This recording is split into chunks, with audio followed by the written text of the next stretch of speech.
Bonjour à toutes et à tous, chères flammes, chers êtres en chemin d'éveil. Je suis Laure, je suis thérapeute quantique et je vous accompagne sur vos parcours d'éveil pour vous aligner à votre fréquence la plus haute et attirer à vous toute la lumière que vous méritez. Alors, si vous aimez les contenus que je partage, n'oubliez pas de liker cette vidéo, de la partager ou encore de vous abonner. Ces simples petits gestes m'aident beaucoup dans le développement de mon travail et je vous en remercie énormément. Alors aujourd'hui, je vais vous parler d'un sujet un peu touchy dans le monde des flammes jumelles. C'est le moment où le chaser, donc moi j'appelle le premier cheminant, va renoncer, sans forcément abandonner le lien, mais juste renoncer à l'être incarné que représente sa flamme jumelle, et donc faire de la place à un nouvel amour, pour accueillir un nouvel amour. Et donc voilà, c'est ce qui s'est passé pour moi. Je l'ai déjà abordé lors des derniers podcasts.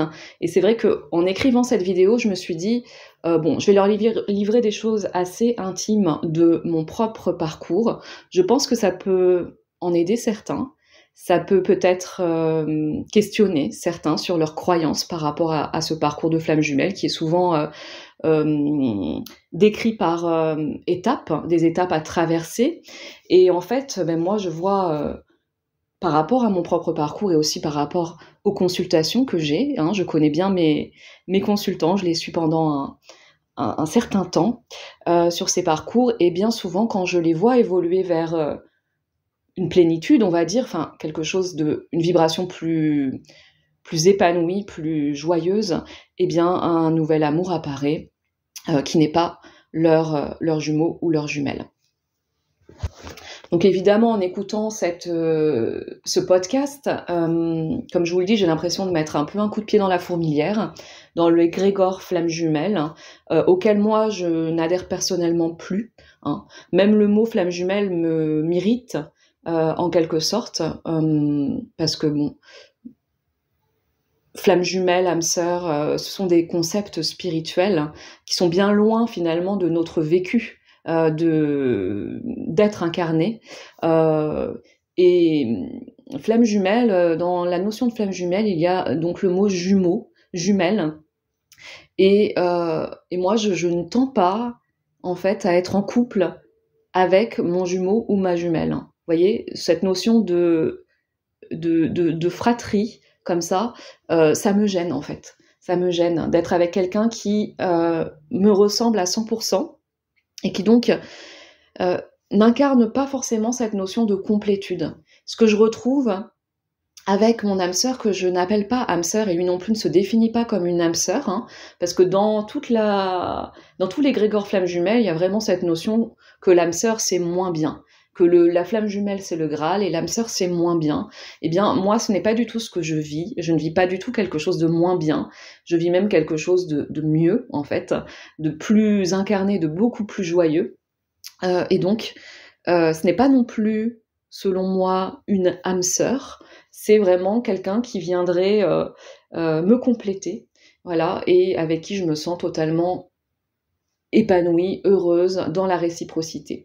Donc j'ai un petit peu développé ça, un petit peu développé tout le process qui m'a amené à rencontrer cet homme, un nouvel amour donc, et puis en espérant que vous soyez tolérant, parce que je sais que le public qui m'écoute est très ouvert, mais il y a aussi un certain public qui reste beaucoup à commenter, à faire des commentaires, jugeant en fait, jugeant. T'es pas dans le parcours, t'es pas flamme jumelle si tu n'es pas en train d'attendre ou tu abandonnes ton lien, t'es une reneuse, etc. Alors moi, c'est même pas la peine, je ne répondrai pas à ces commentaires qui jugent. Voilà, faites avec vous-même, essayez de discerner selon votre propre parcours. Chaque parcours est différent.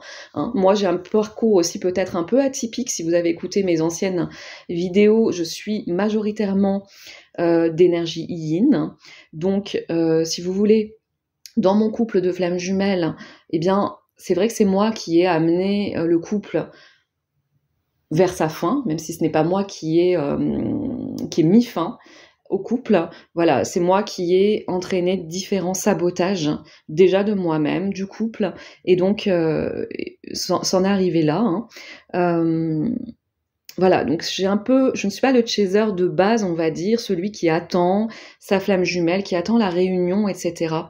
En fait, quand j'ai, euh, quand la rupture a eu lieu, eh bien, après, j'avais rencontré cet homme, donc ma flamme jumelle, qui m'avait connectée à toute cette dimension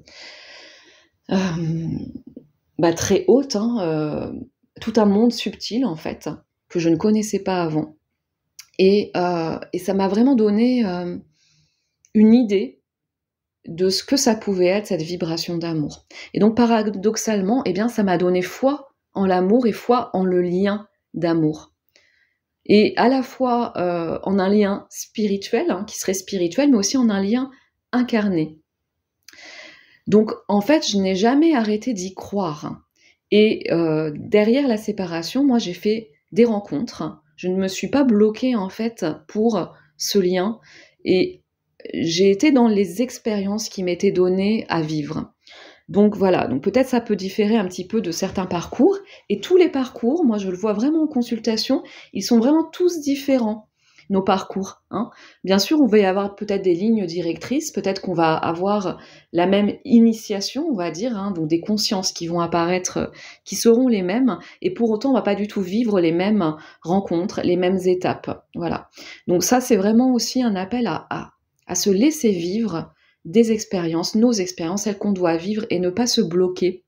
Moi, c'est comme ça que j'ai vécu les choses. Alors même si certaines rencontres, elles étaient décevantes, j'essayais de relationner et pourtant c'était compliqué parfois parce que j'étais simplement pas prête à ce moment-là à accueillir vraiment un lien, à accueillir un couple. Eh bien, pour autant, j'ai pas le sentiment de m'être gâchée, de m'être abandonnée ou trahie en faisant ces rencontres. Voilà. C'était plutôt lorsque je me sentais dans l'attente de mon autre que là, j'avais le sentiment un peu de perdre mon temps et de ne pas avancer quelque part, de me freiner moi-même. Donc voilà, moi, c'est comme ça que j'ai vécu les choses. Et puis, à chaque fois, mon jumeau était quand même toujours là, plus ou moins. J'ai eu des retrouvailles avec lui.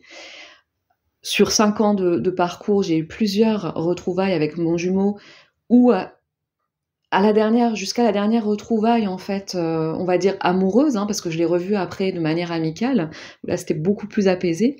Mais les dernières retrouvailles de manière sentimentale, on va dire, eh bien là, j'ai ressenti quand même un gros décalage d'éveil entre moi, ce que je souhaitais pour moi, et là où il en était, ce qu'il était prêt à m'offrir en fait. Donc, à ce propos, je vous invite à aller voir ce podcast que j'ai fait précédemment, qui parle de ce décalage d'éveil.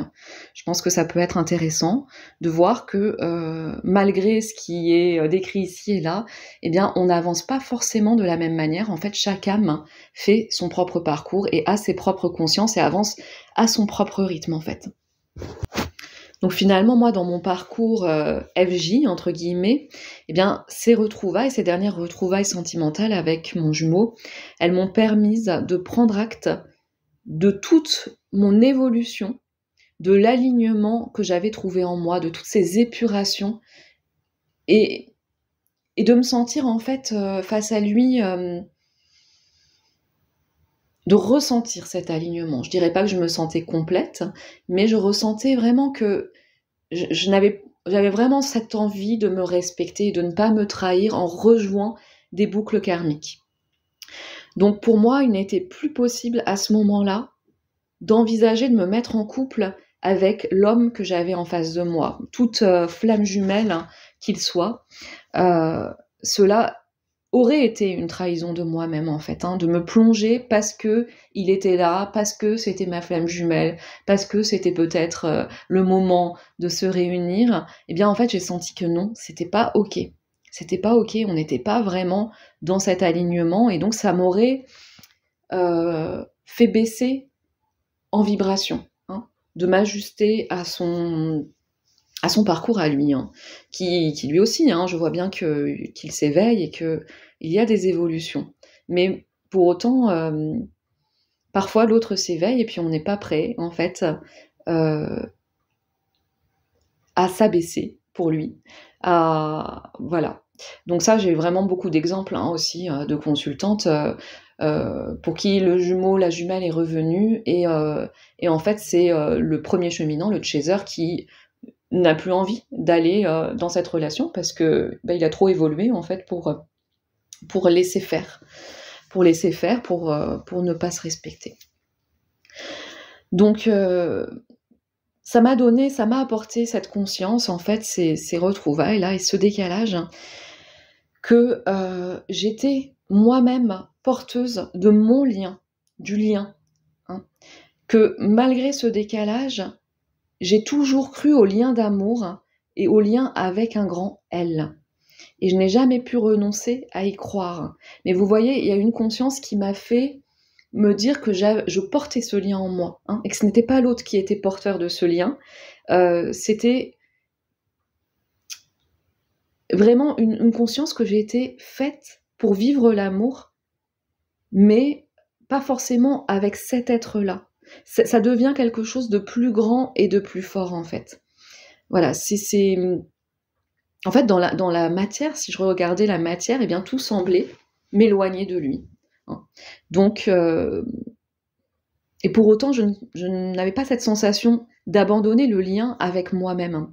J'ai alors compris que ce lien, il était bien en moi, et que c'était d'abord un amour et un couple vécu à l'intérieur de moi. Vous voyez, mon yin et mon yang intérieur, avant qu'il soit partagé dans la matière, en fait. Ça existe, ça préexiste à l'intérieur de nous.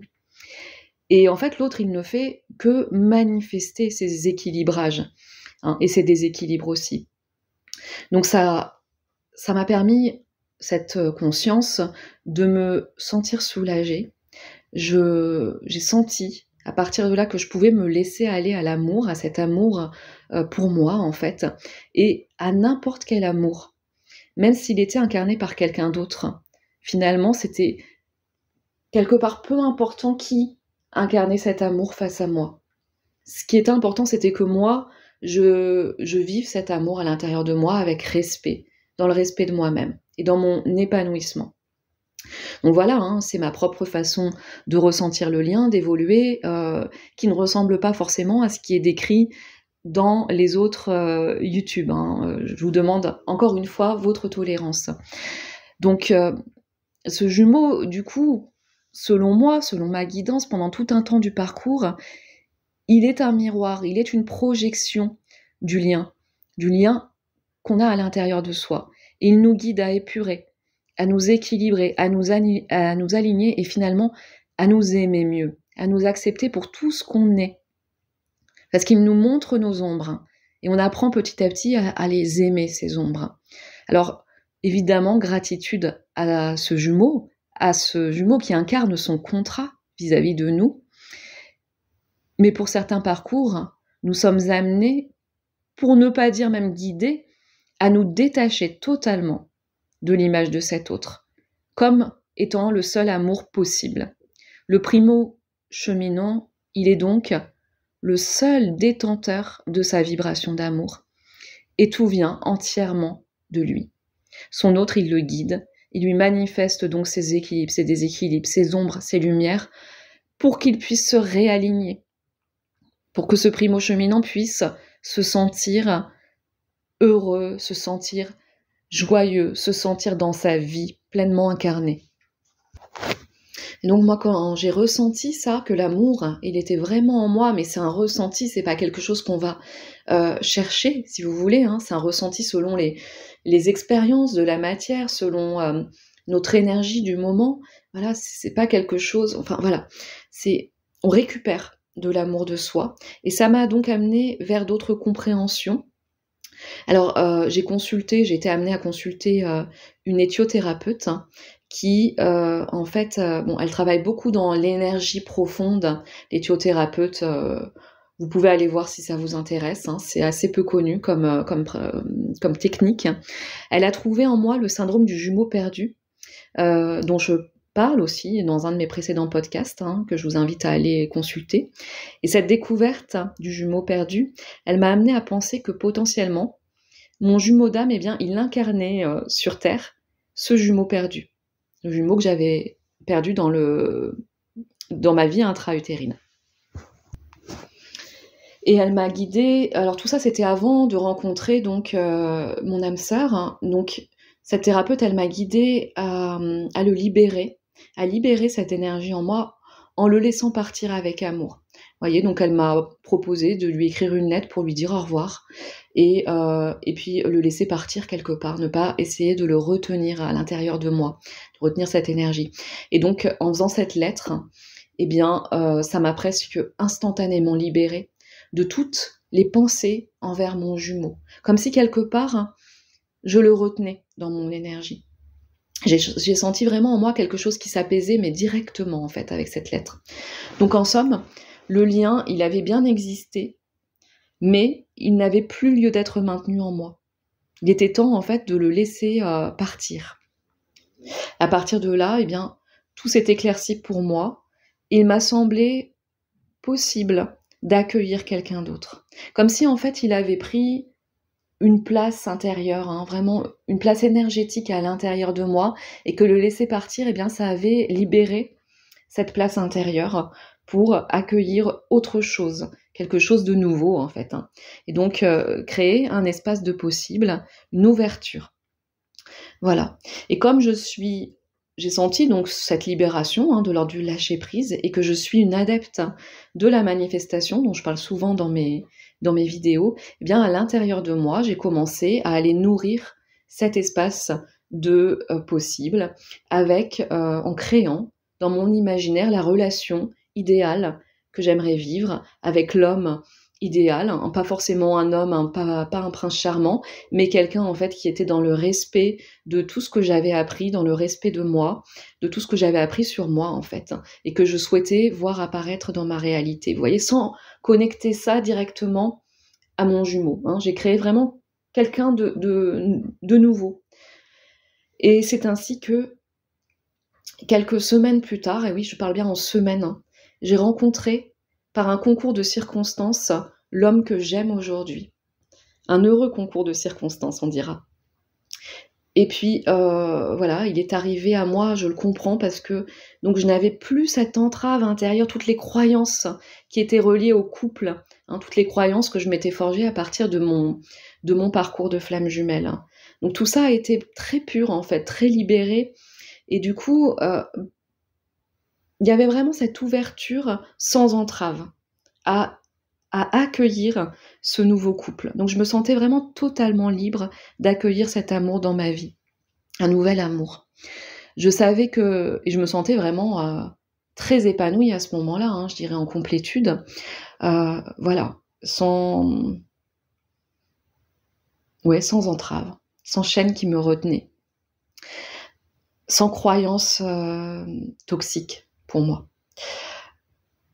Donc voilà, en fait, le parcours de flamme jumelle m'avait appris que je savais que je voulais vivre un lien précieux dans la matière, hein, mais aussi, ça m'a appris que je voulais le vivre de manière incarnée. C'est ce que j'ai vraiment toujours cherché à travers mon lien de flamme jumelle, et aujourd'hui, je peux dire que j'ai vraiment manifesté l'homme que je voulais dans ma vie, et que je partage avec lui un amour puissant. Voilà, sans comparaison, sans le comparer cet amour avec celui de flamme jumelle. Mais c'est vrai que contrairement à ce que j'ai vécu dans le parcours de flamme jumelle, je me sens vraiment plus à égalité d'amour avec lui, vous voyez. Je suis pas en train de courir derrière lui, en fait. Hein. Ça paraît totalement simple et fluide. Il y a vraiment cette notion de réciprocité qui est au cœur de notre couple.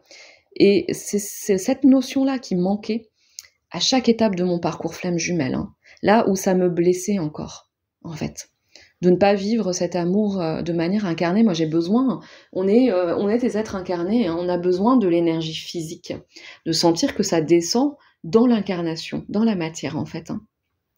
Et donc aujourd'hui, eh bien, en vivant cet amour pleinement, en l'ayant fait, en l'incarnant dans ce couple, moi, je me sens totalement en équilibre et dans la paix du cœur. Je ne peux pas dire que c'est un amour plus ou moins fort que celui avec ma flamme jumelle. En fait, c'est juste différent, mais c'est aussi ce qui me convient le mieux aujourd'hui. C'est en fait ce que je me souhaite de meilleur. Et, euh, et c'est une construction au jour le jour. Vous voyez, j'ai l'impression d'être plus dans l'instant présent, en fait. Je suis pas en train de regarder.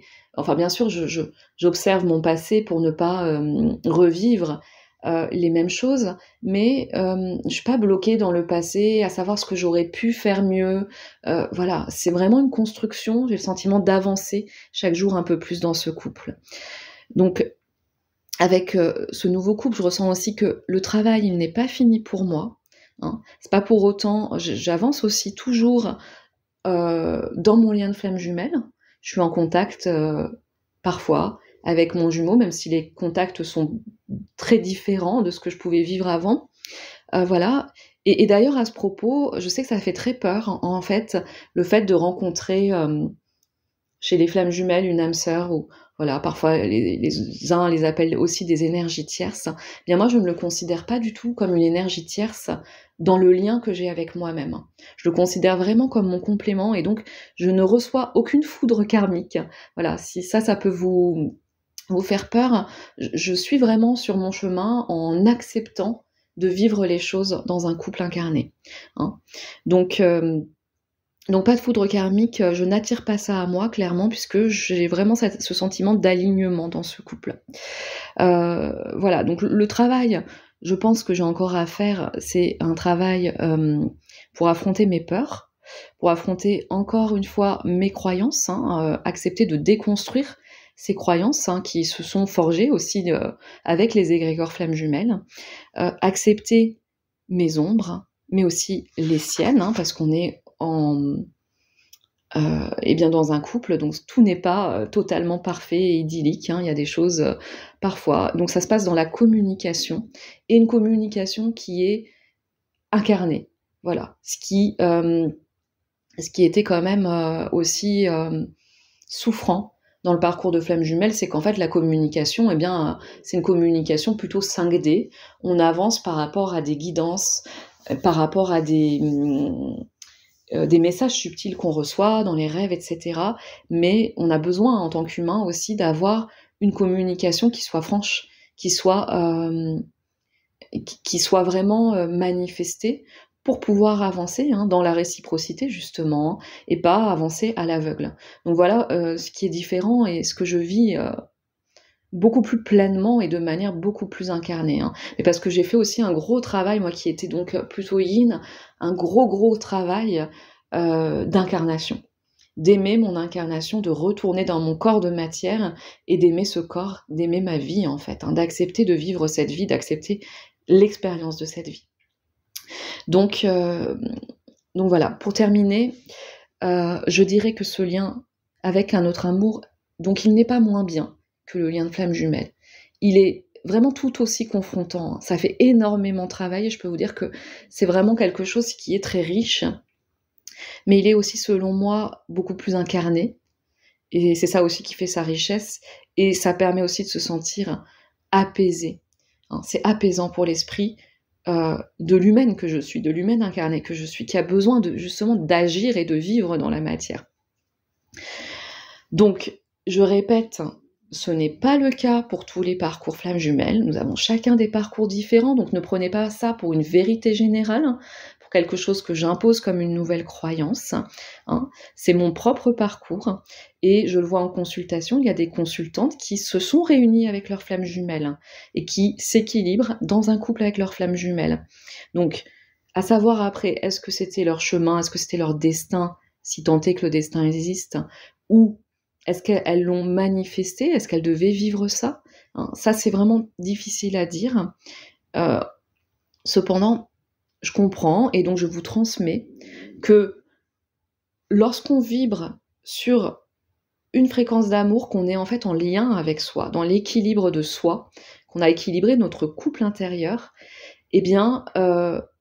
par loi d'attraction, moi je crois en la loi d'attraction, que ce qu'on vibre, on l'attire à soi, ça crée un équilibre aussi dans la matière, et que donc il y a une âme sœur, quelqu'un qui vient incarner en miroir le couple, voilà, qui vient, donc une âme sœur, une flamme jumelle, peu importe, qui vient vous restituer votre équilibre dans la matière. Donc voilà, on peut se dire que dans certains parcours, la flamme jumelle est juste un guide pour nous amener vers cela.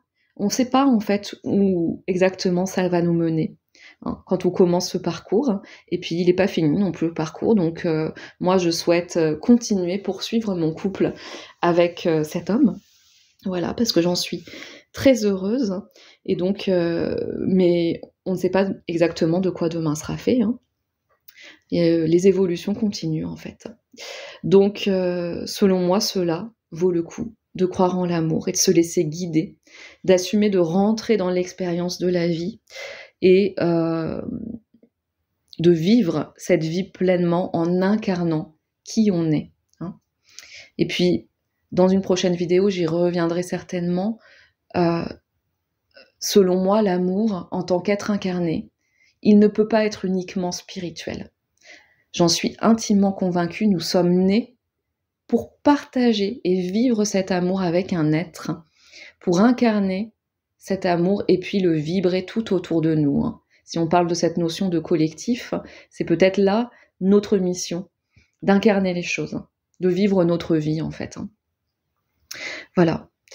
Donc je vous remercie beaucoup de m'avoir écouté.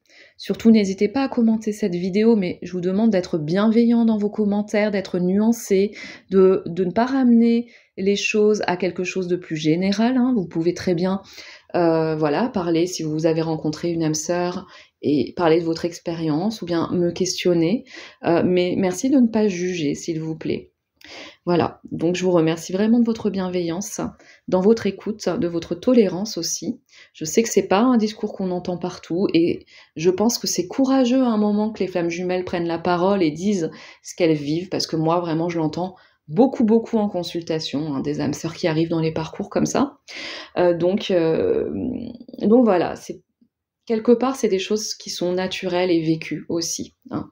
Ce qui est moins naturel, c'est d'être dans l'attente d'un Graal, d'un lien pendant 5, 10, 15 ans, en n'incarnant pas, en se refusant à expérimenter son incarnation.